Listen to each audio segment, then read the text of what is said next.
So before I begin, I too would like to acknowledge the traditional owners of the land on which I currently live and work and pay my respects to elders past and present. Today I am on Bunwurrung land, and this land has been theirs for tens of thousands of years. So for those who I've not yet met, my name's Alastair, and I've had the pleasure of serving as president of Outlook in 2020. We are proud to be Melbourne University's largest and most wide-reaching rural health and Indigenous health student organisation, with 493 active members from medicine, nursing and allied health disciplines. Our nursing and allied health members have almost doubled to 90, and an outstanding effort by all in a very testing year. So numbers aside, let's talk about the year that was 2020. Few would have predicted a global pandemic, although rural students are no strangers to distance and connecting via Zoom. So reflecting on this plague-stricken year, some would have considered a complete write-off. Some may have lost interest or become overwhelmed when their plans fell through, and I was certainly guilty of that. But I'm so very proud of the perseverance of this club's committee and various subcommittees in their attitude to improvise, adapt, and overcome the spanner in the works. If you'll humour me for a few minutes, let's go through some of the highlights. So for the first time ever, Ash ran an online rural high school visit. Nicole put together a mesmerising stargazing guide, which we heard an excerpt from earlier today. And Gabby and Tahare launched a video series detailing students' rural experiences called Rural Yarns. But progress isn't always in the public eye. And though Outlook has been quiet on the events front this year, this team has been breaking new ground behind the scenes. Ross has ensured we have freebies to give out next year. Ryan is still preparing our flagship publication, Horizons, and Erica has juggled all the social media platforms under the sun bar TikTok, thankfully, and has not given up her fight to fix our website. And we have been working hard with other organisations too. Hasnat, our interdisciplinary rep, fostering a much needed relationship with the student club IPEP, and Sarah and Irini taking care of the medical students still toughing it out far from home, making sure ARMS remembers that we exist and fighting for a voice at the table. And I can't finish my thanks without acknowledging the tremendous efforts of the executive team. Richard, our resident historian, recording all this team's successes and despair alike and finding solutions to whatever admin task I throw at him. Zach, our master of coin, making sure money goes in and money comes out the way it should. And Jade, the real MVP, keeping this team on track to achieve their goals and organising a very successful virtual AGM tonight, jumping through all the hoops that technology poses. This club is barely recognisable compared to when I started here almost 3 years ago. There was such little social media engagement. There were no team meetings. There were barely any events where we could be proud to be rural students. But credit to past teams and leadership to get us to where we are today. Seb in 2017 and 18 consolidated the relationship with our Department of Rural Health. Kristen last year created an environment conducive to teamwork through regular meetings and initiatives. And this year I've been able to focus on expanding our network with Wildfire and Nomad, the other rural health clubs in Victoria, in sharing resources and collaborating on events in our Victorian bubble. And special thanks to the Rural Workforce Agency of Victoria, or RWAV, for their support in this process too. But the work is not done.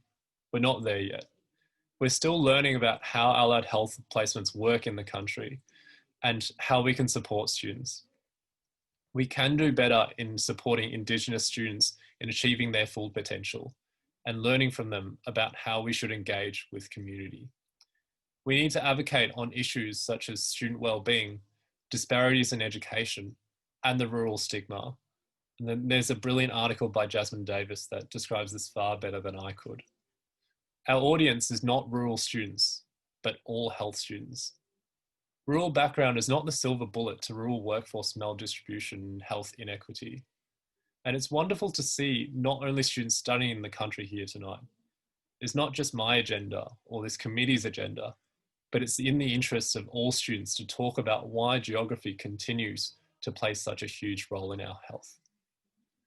On that note, I hope this gives the prospective 2021 team something to think about.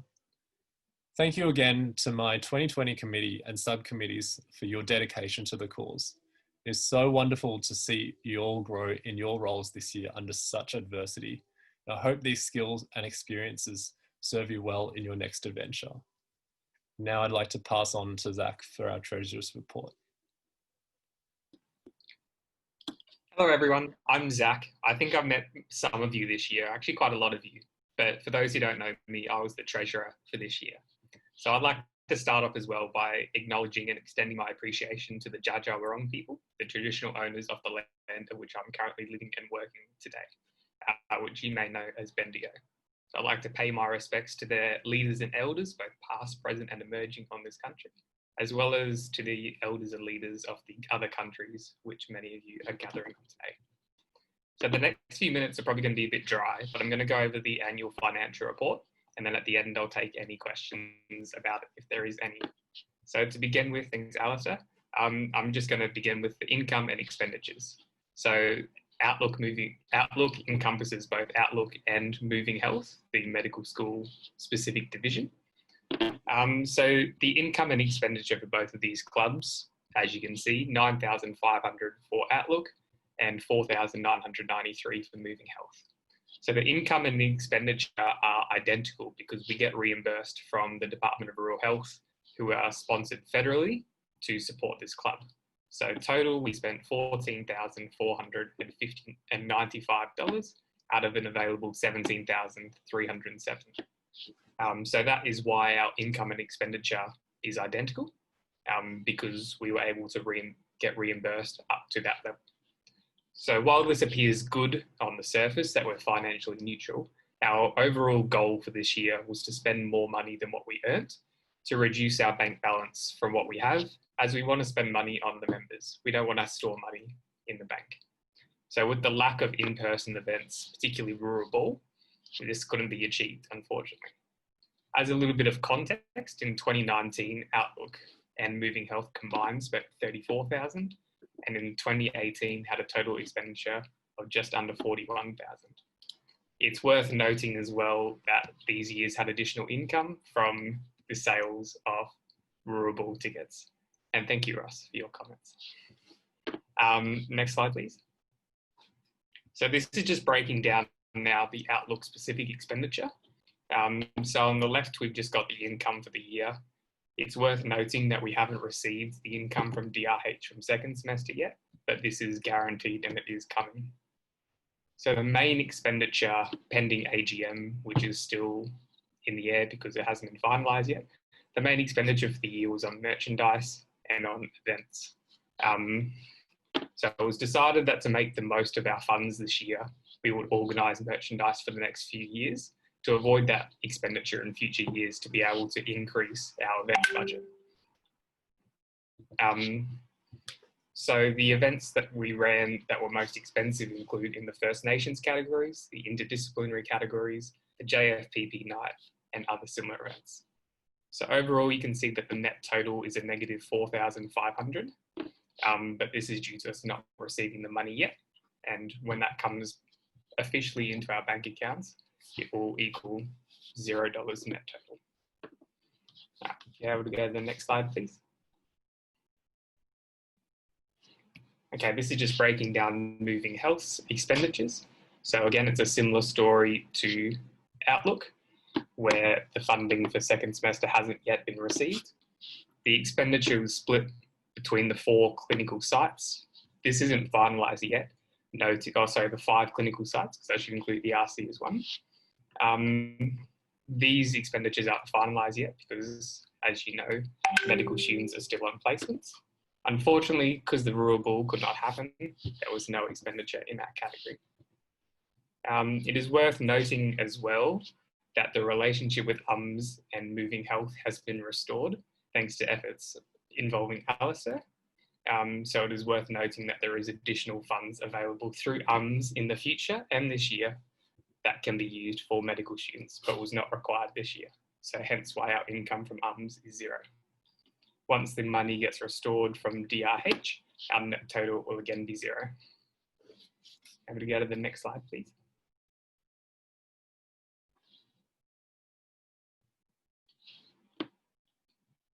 Okay. So this is just now summarising what the plan for Outlook is in the future based on what has been set up now. So the long-term goal is to aim for a stable budgetary deficit for the next few years to reduce the amount of financial reserve we have in the bank account. Outlook is expected next year to receive approximately $16,500 from the Department of Rural Health, and Moving Health has an additional $2,500 available from UMS. We believe that it will be easier to spend more and go into that budgetary deficit next year due to the increased demand for in-person events due to the lack of them this year. Just to summarise, I'd like to thank you all for giving me the opportunity to run as Treasurer this year. It's been fantastic to be such an integral part of the team, I guess, and it's been really enjoyable. And I hope my reimbursements came through to those who requested them very quickly and you didn't have to wait too long. Thank you all for listening. Does anyone have any questions about the financial situation?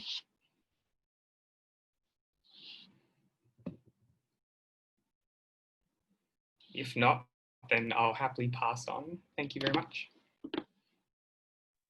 Beautiful. Thanks, thanks, Zach, for that.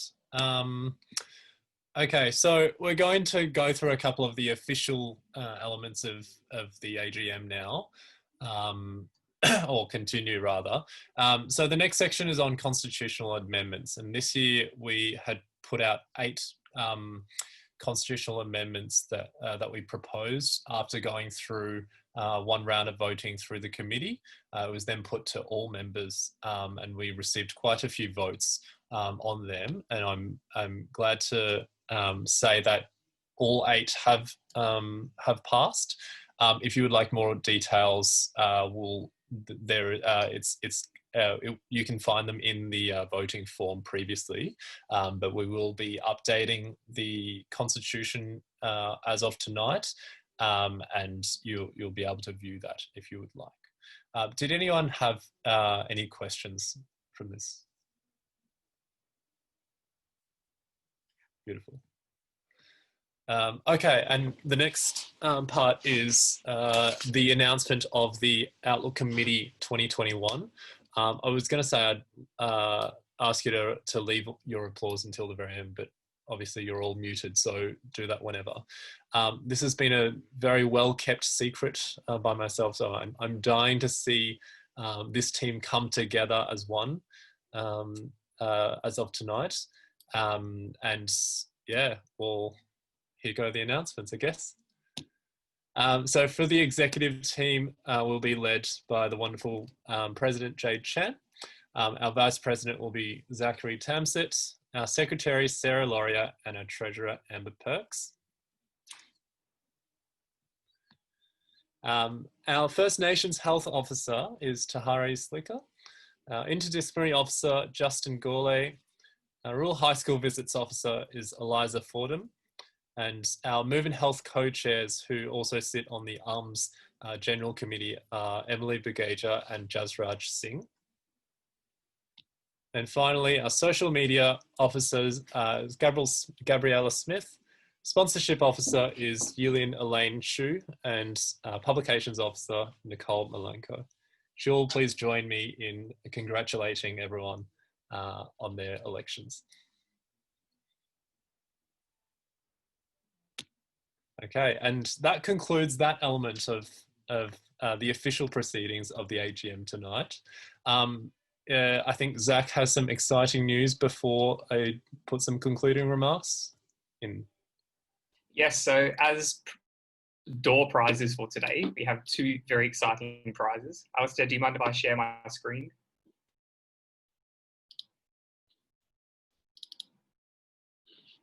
Okay, so we have 2 prizes today. The first one is a green box hamper consisting of a tin bucket, which looks more exciting than it actually sounds, a herb growing kit, 2 candles, some chocolate peanuts, and some pretzels. Our second door prize is a cozy care package consisting of a nice bathrobe, some bath salts, some assorted pretzels, peanuts, nuts, and crackers. So everyone that is currently in the Zoom meeting as of about 5 minutes ago is in draw. So everyone everyone's name is listed here, including committee members, but it will be a randomly generated one. So to start with, I'll do the green thumb. So the winner for that is Samantha. Samantha, are you here currently? I think that's my sister. I let her come for the talk.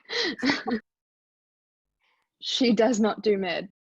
No worries. We'll pick another name. Congratulations to your sister. And well done for inviting her. Molly Copeland. Molly, are you here?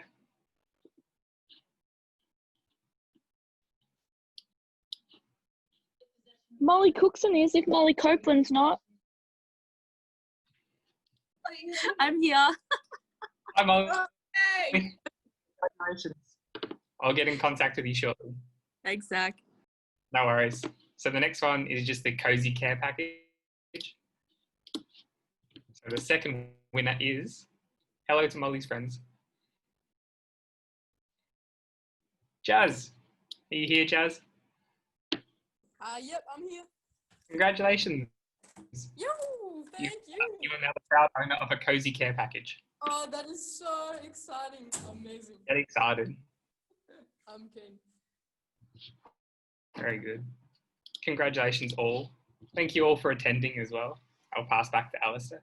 That is a double win for Shepparton.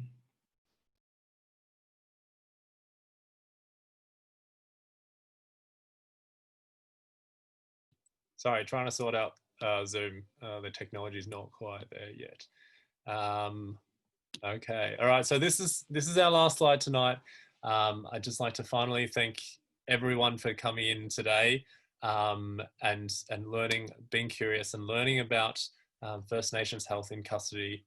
I'd also like to thank once again the whole committee and the subcommittee and anyone who has contributed this year. It's been a wonderful year. It's been an absolute honour to lead this club, and best of luck for the 2021 team.